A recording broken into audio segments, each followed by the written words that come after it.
আমরা সন্তানদের কল্যাণ বা মঙ্গলের জন্য যা কিছু করি তার মধ্যে বাংলাদেশের প্রেক্ষাপটে যেটা দেখা যায় সবচেয়ে বেশি ফোকাস থেকে টাকা পয়সা ইনকাম করি। সেটা তার জন্য আমরা সমস্ত সময় ওদিকে দিয়ে ফেলি এবং কখনো কখনো শরীয়তের সীমা লঙ্ঘন করে ফেলি। হালাল ইনকাম থেকে ধীরে ধীরে আমি কেন যেন হারাম বা অন্যায় ইনকামের দিকে পর্যন্ত চলে যায়। কি জন্য? মাথায় থাকে একটাই, আমার বাচ্চারা, আমার সন্তানেরা। বাট আমরা একটা জিনিস জানি না, ইসলামে একটা চমৎকার জিনিস আছে, সুন্দর জিনিস আছে। বাবা মায়ের সৎকর্মের ফল সন্তানরাও পেয়ে থাকেন। খুব ইন্টারেস্টিং একটা জিনিস, বাবা মায়ের সৎকর্মের ফল সন্তানরাও পেয়ে থাকে। এই তাফসীরের সূত্রটা সূরা কাহাফের ৮২ নম্বর আয়াতের মধ্যে আছে। যখন হযরত মুসা আলাইহিস সালাম খাওয়াস খিজিরের সঙ্গে যে সফরে গেছিলেন, সেই সফরে আমরা জানি যে প্রথমে একটা বাচ্চাকে খুন করে ফেলা হয়েছিল, তারপরে একটা নৌকাকে ভেঙে ফেলা হয়েছিল, সর্বশেষ যেটা যে বাড়িতে যে খাবার চাইলেন, আশ্রয় চাইলেন, দিল না, রাত হয়ে গেল, ঘুমালেন দুইজন, গভীর রাত্রে খাওয়াস খিজির বললেন হযরত মুসা আলাইহিস সালামকে আসেন, কারণ ওই বাড়ির যে পলেস্তারা বা প্লাস্টার খুলে গেছিল কাদামাটি দিয়ে ওটাকে রিপেয়ার করার জন্য। মুসা আলাইহিস সালামের সাথে একটা কথা ছিল যে আপনি আমার সঙ্গে সবর করতে পারবেন না, ধৈর্য ধরতে পারবেন না। যখন মুসা আলাইহিস সালাম এগ্রি করলেন তখন তো খাওয়াস খিজির বললেন যে ওকে আসবেন, কিন্তু আমার কোনো কাজ দেখে কোনো প্রতিবাদ করবেন না। প্রথম যখন একটা বাচ্চাকে খুন করে ফেললেন বা হত্যা করলেন তখনই তো মুসা আলাইহিস সালাম বিরক্ত ছিলেন। এগুলো আমরা ডিটেলসে যাব না। সেকেন্ড কাজটা যখন করলেন, একমাত্র গরিব মানুষের নৌকাটা ভেঙে দিলেন, তার জন্য থার্ড যখন বললেন তখন মুসা আলাইহিস সালাম সহ্য করতে পারেনি। আরে খাবার দিল না, রাত্রে থাকার জায়গা দিল না, আজকে তাদের বিল্ডিং এর প্লাস্টার খুলে গেছে, এই পলেস্তারা লাগাতে হবে কেন?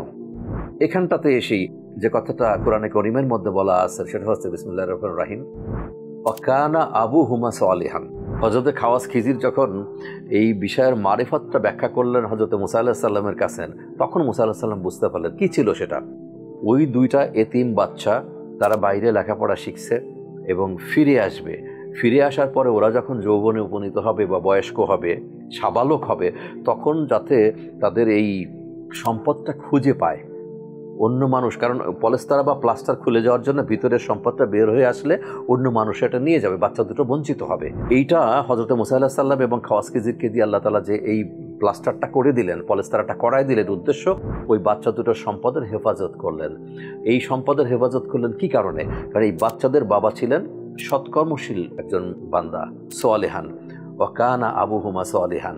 এখান থেকেই তাফসীরের মধ্যে এই পরামর্শটা আসছে বা ওনারা এই সিদ্ধান্তে আসছেন যে বাবা মা যদি সালেহান হন, সৎকর্মশীল হন, তাহলে তাদের এই সৎকর্মের কারণে বাচ্চারা, পরিবারের লোকেরা, প্রতিবেশীরাও উপকার পেয়ে থাকে। সো আমরা সমস্ত সময় টাইম অ্যান্ড মানি দুটো জিনিস নিয়েই কথা হয়, সমস্ত সময় ইনভেস্ট করি কোথায়? চাকরি বা ব্যবসায়। আমরা সংসার, যে সংসারের জন্য এত কিছু করি, সেই সংসারকে আমরা কোনো সময় দিই না। সো আমরা চেষ্টা করবো সংসারকে সময় দিতে, পাশাপাশি যে সংসার বা যে বাচ্চাদের জন্য এই চাকরি বা ব্যবসা করতে যাচ্ছি এটা ঠিক আছে, কিন্তু পাশাপাশি যদি আমার সমস্ত কর্মকাণ্ড in light off Quran and হাদিস হয়, ইসলামের আলোকে যদি হয়, তাহলে সমস্ত কাজই কিন্তু আমলে সলেহান হয়ে যাবে। আমলে সলেহান যখন হয় তখন আল্লাহ তাআলা রাজি খুশি হবে।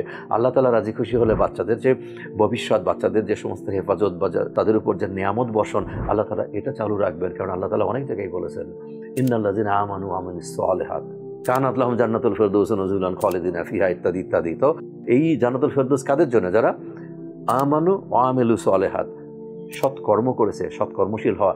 এটারই একটা রেফারেন্স সূরা কাহাফের মধ্যে আমি আলোচনা করলাম। সো আল্লাহ যেন আমাদেরকে এটুকু রহম করেন, আমাদেরকে এটুকু হিদায়াত করেন, আমরা কোরআনের আলোকে চলতে পারি এবং আমাদের সন্তানদের জন্য শুধু বৈষয়িক সম্পদ না, আধ্যাত্মিক কিছু সম্পদ রেখে যাই যেটা তাদের দীর্ঘকাল ধরে হেফাজত করে যাবে।